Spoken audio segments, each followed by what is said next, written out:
Olá, aqui é o professor Gilberto de História e para falar sobre um assunto polêmico hoje estou aqui, um assunto bem polêmico, pessoal. A origem do dízimo judaico, conforme eu botei aqui no título, a origem do dízimo judaico, ou seja, do povo hebreu. O povo hebreu foi o povo lá da antiguidade que recebeu por meio de Moisés a lei. E essa lei não são apenas 10 mandamentos. Muita gente fala de 10 mandamentos, né? Mas não eram somente 10 mandamentos. A lei que foi dada por Deus a Moisés, quando ele subiu lá no Monte Sinai, foram 600, quer dizer, foram os 10 mandamentos, e depois vieram 613 ordenanças, totalizando 613 mandamentos que eram dados aos judeus. E dentro desses 613 mandamentos, havia um mandamento que dizia que aquele que tropeçar em um desses mais pequenos mandamentos é culpado de todos. Olha só, meu querido, não é brincadeira, né? Então vamos pensar nisso aí. A origem do dízimo, diz lá, Abraão deu dízimo de tudo a Melquisedeque, que era rei de Salém. Então quando Abraão veio da matança dos inimigos, Abraão, dos despojos de guerra, ele pegou e deu 10ª parte a Melquisedeque, que era rei de Salém. Então tudo bem, vamos até aí. Em Levítico, conforme eu anotei aqui, antes de mais nada, a Torá. Vamos falar da Torá.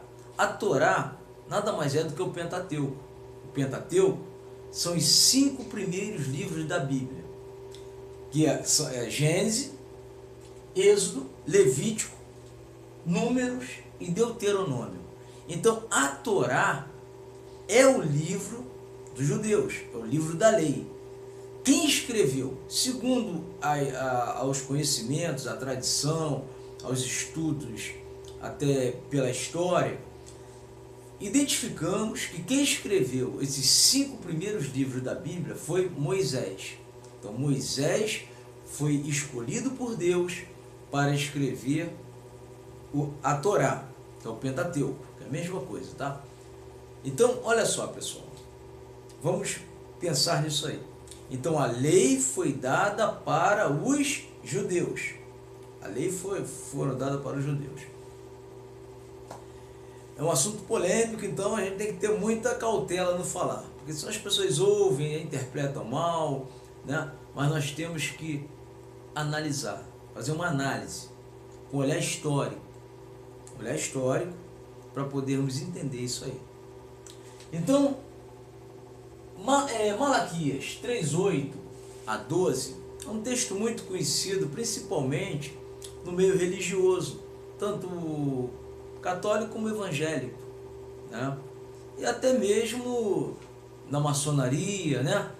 E em tantas outras religiões fala sobre essa prática do dízimo, né? Malaquias 3:8 diz: roubará o homem a Deus? É uma pergunta. Todavia vós me roubais. Em que te roubamos, Senhor? A pergunta, né? Nos dízimos e nas ofertas alçadas. Com maldição sois amaldiçoado vós toda a nação. Quer dizer, Malaquias estava sendo usado por Deus para falar para os sacerdotes, e não para uma igreja ou para uma pessoa que recebeu Jesus, que creu, porque naquela época Jesus nem tinha vindo ainda na terra. Jesus não tinha chegado na terra.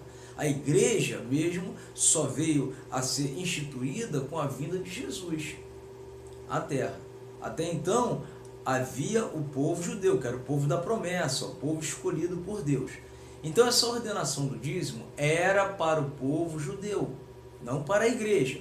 Isso aí tem que ficar bem claro, e nós vamos entender isso aí, tá? Então vamos ver aí. Roubará o homem a Deus, então vós me roubais e tal. Aí Deus promete ali, quando eles dessem o dízimo dos alimentos, Deus iria fazer com que a terra produzisse alimentos e houvesse grande fartura. Então essa era a ordenação de Deus, que os sacerdotes não deixassem de dar o dízimo dos alimentos, né, para as viúvas, para os órfãos, né, e até para os levitas, que eram do templo, que viviam do templo, então eles tinham que se alimentar também, então eles participavam desse dízimo de alimentos. Mateus 23, 23, quando Jesus esteve aqui na terra, Jesus não falou contra o dízimo, mas ele falou o seguinte, Mateus 23, 23, ele fala assim: ai de vós, escribas e fariseus hipócritas, vocês dão dízimo do endro, do cominho e da hortelã, e desprezais o mais importante da lei, que é a fé, a misericórdia e a justiça. Deverias cumprir essa sem omitir aquelas, que seria o dízimo. Porque Jesus não veio abolir a lei, ele cumpriu toda a lei. Porque Jesus, ele veio para cumprir toda a lei, ele cumpriu toda a lei, né? Então vamos entender isso aí. Mas em Lucas 18, por exemplo, Lucas 18, versículo 19 em diante, 19 ao 12, Jesus fala acerca de dois homens que foram orar. Um era um fariseu e o outro publicano. E o fariseu orou: graças te dou, ó Deus, que eu não sou igual aos demais homens, injustos, adúlteros, roubadores. Eu dou o dízimo de tudo o que tu possuo. Eu dou o dízimo de tudo quanto possuo e jejuo 2 vezes por semana. 2 vezes por semana. E não sou igual aquele publicano lá, eu não sou roubador, nem eu não sou igual aquele publicano. Jesus disse que o publicano, ele mal sequer conseguiu olhar para o céu e disse: Senhor, tem misericórdia de mim, que eu sou um pecador. E Jesus falou que esses são justificados, não aquele fariseu que dava graças a Deus por tudo, aquela coisa toda, e jejuava 2 vezes por semana e dava dízimo. Interessante isso, é bom fazer uma análise sobre isso. Como é que nós vamos entender melhor isso aí? Em Hebreus capítulo 7. Hebreus 7 é muito claro. Hebreus 7, versículo 5 diz: aqueles que dentre os filhos de Levi que recebem um sacerdócio têm ordem segundo a lei de tomar o dízimo dos seus irmãos e do povo, ainda que eles tenham vindo da descendência de Abraão. Então quem tinha direito legal de tomar o dízimo do povo e dos seus irmãos era somente o sacerdote da tribo de Levi, ninguém mais tinha esse direito.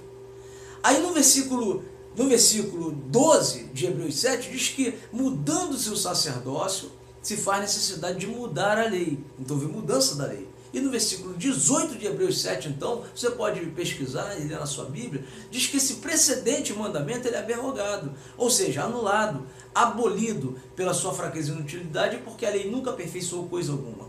Meu querido e minha querida, o que eu quero concluir com isso, que você que recebeu Cristo como Salvador, que você que tem Jesus no teu coração, que você crê nele, você já está salvo. E nenhuma lei pode te amaldiçoar. Gálatas 3,13 diz: Cristo nos resgatou da maldição da lei, fazendo-se maldição em nosso lugar. Nenhuma lei pode te amaldiçoar. Não estou dizendo com isso que você não deva ofertar, doar, ajudar um necessitado, ajudar um pobre. O Senhor Jesus diz claramente: aquele que tem sede,